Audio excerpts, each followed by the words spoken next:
మొదటగా ఈ సభకి విశారదన్ గారికి అండా దండగా ఉంటాం, సహకరిస్తాం. ఇప్పుడే ఫ్రెష్గా మాట్లాడిన ఆయన నా వంతుగా ఏదైనా చేస్తా, నాకెవరు అండాదండగా ఉండొద్దా, నేను కుంటోని కాదు గుడ్డోని కాదు, నాకు సహకారం కూడా ఇవ్వద్దు, నా వంతు సహకారం ఇస్తా అనే మాట రావద్దు.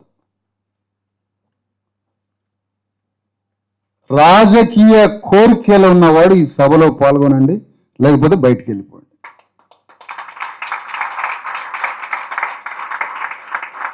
పాలిటిక్స్ చేయాలనుకునే మనిషి ఇందులో ఉండండి. ఒక వర్గం యొక్క జీవితాన్ని, ఒక వర్గం యొక్క హక్కులని, ఒక వర్గం యొక్క ఆర్థిక జీవితాన్ని, సామాజిక జీవితాన్ని నిర్దేశించేది పాలిటిక్స్.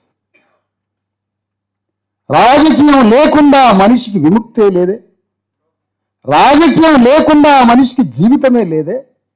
కానీ అలాంటి రాజకీయ రంగాన్ని తెలంగాణలో ఉన్న 3.5 కోట్ల మంది బీసీ ఎస్సీ ఎస్టీలు రాజకీయ రంగాన్ని ఎందుకు విస్మరించారు అనేదే ఇక్కడ మాట్లాడుతున్న మాట.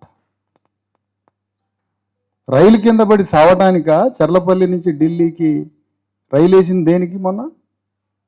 నిన్ననే ప్రారంభమైందా రైలు? నేను అనుకున్నా కాంగ్రెస్ పార్టీ రిజర్వేషన్లని అమలు చేయలేని ఒక దుస్థితిలో ఉన్నందుకు కాంగ్రెస్ పార్టీ రేవంత్ రెడ్డి, మహేష్ గౌడ్ అందరూ ఆ రైలు కింద పడి సావడానికి రైలు వేసిరాం అనుకో. నేను రైలు కింద పడలే, ఒక్కడు రైలెక్కి ఢిల్లీ పోవడం, ఢిల్లీ వాడు రాష్ట్రాన్నే చూసుకోమన్నాడు. ఇక్కడ నడుస్తున్నది బీసీ వాదం కాదు, బీసీ జూదం. ఎందుకు? తెలంగాణ గడ్డ మీద బీసీ వాదానికి నాయకత్వం వహిస్తుంది బీసీలు కాదు, రేవంత్ రెడ్డి షో నడుస్తుంది. రేవంత్ రెడ్డి షో నడుస్తుంది, బీసీ వాదానికి తను నాయకుడు. అందుకనే బీసీ వాదం విస్తృతంగా 1 సంవత్సరం నుంచి పేపర్లలో కనిపిస్తుంది. గ్రామాల్లో ఎక్కడ విప్లవం లేదు. ఒక బీసీ వాదం ఆకాశం అంతా కనిపిస్తున్నప్పుడు గ్రామంలో రెవల్యూషన్ ఏది? గ్రామంలో విప్లవం కనపడట్లే, పేపర్లలో బీసీ వాదం కనిపిస్తుంది.